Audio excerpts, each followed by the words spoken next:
Hi Church, as we come up to the end of the year and in the run up to the month of fasting and prayer, we just wanted to share our own personal testimony with you guys and just to really encourage you for anyone who's believing for anything, especially those of you who are believing for a home. So it was about this time last year that, we decided we really wanted to move from the place where we were living. We were in an area where we really felt like, we just couldn't raise a family there. And at the time, the house prices in our area, they were depressed and falling. Houses were on the market for ages and weren't selling. So we were really believing God that, He would have to make a way in order for us to move. When Ofei said to me that we should move house, it seemed ludicrous to me because we didn't have a deposit saved. So Ofei called some estate agents round to tell us what the value of our house would be and also to provide us with some more details about houses that he had seen on the market in nicer areas that we might be interested in buying. And because I thought it was so ludicrous, it got to the point where actually I had to leave the room because I nearly wet myself laughing because I just thought, why are you entertaining this estate agent saying, this house, we could live here and there, when actually we knew that we really, in the natural could not.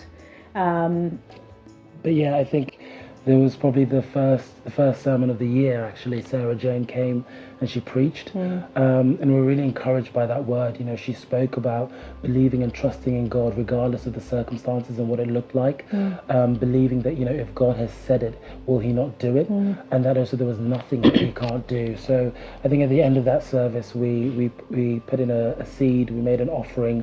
And I think it was that week that then we started looking really seriously for a home. It was actually a sacrificial offering for us.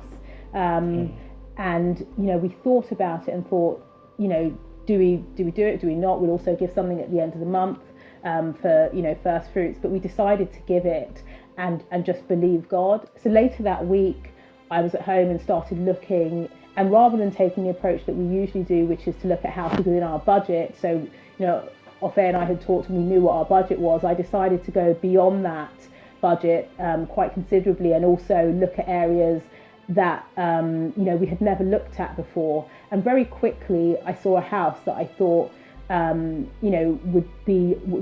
what I would want our family home to be and more. And I sent it to Ofei. He was at work and I sent it to him, not thinking, "Hun, this is our house, let's go and see," but more, "Isn't this such a nice house? Have a look." And Ofei called me straight away and said, "Let's go and see it." And in my mind I thought, for what? Because actually we can't afford this house. But Ofei very quickly reminded me that was the kind of thing that those were the kind of steps that we should be taking, going to see our dreams. And that's what Sarah had even preached on. So yeah. Sarah had said, if you're believing for a home or for a job, don't believe for the next job that you think, is possible within your own strength, but rather believe for the ultimate job or for the ultimate home. So we went to see the house and, from the moment we arrived, it was more than we could even imagine. And there was an element to which we realized we were going to need favor if we were going to purchase this house. The estate agent didn't take us seriously at all. No.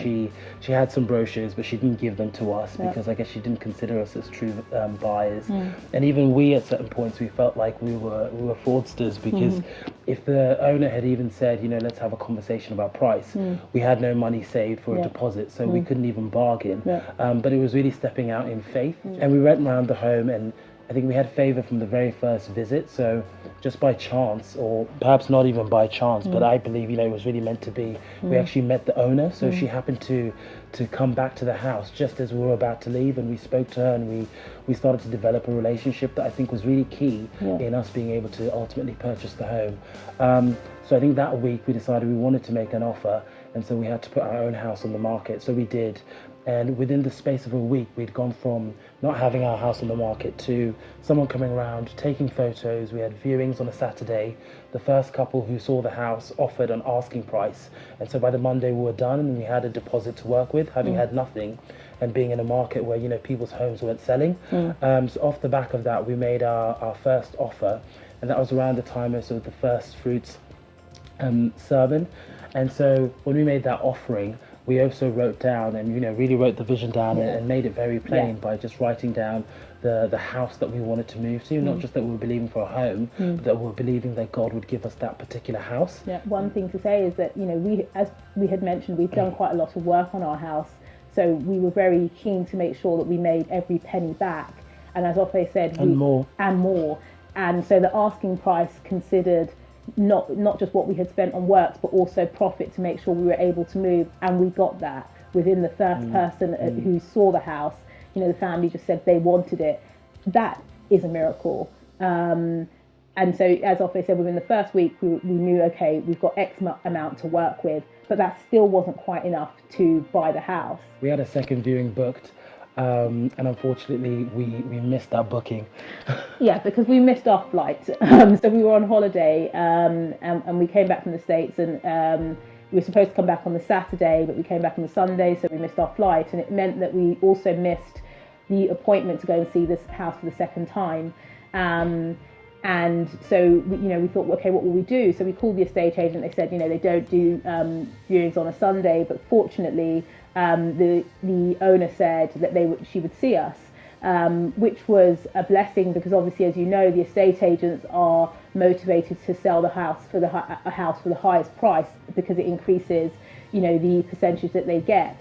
And so we went there just with and just spoke to the owner. But before we went, we decided to stand on Joshua 1:2, and we declared that where our foot was going to tread, that would be our home, and we also, and that we would possess it.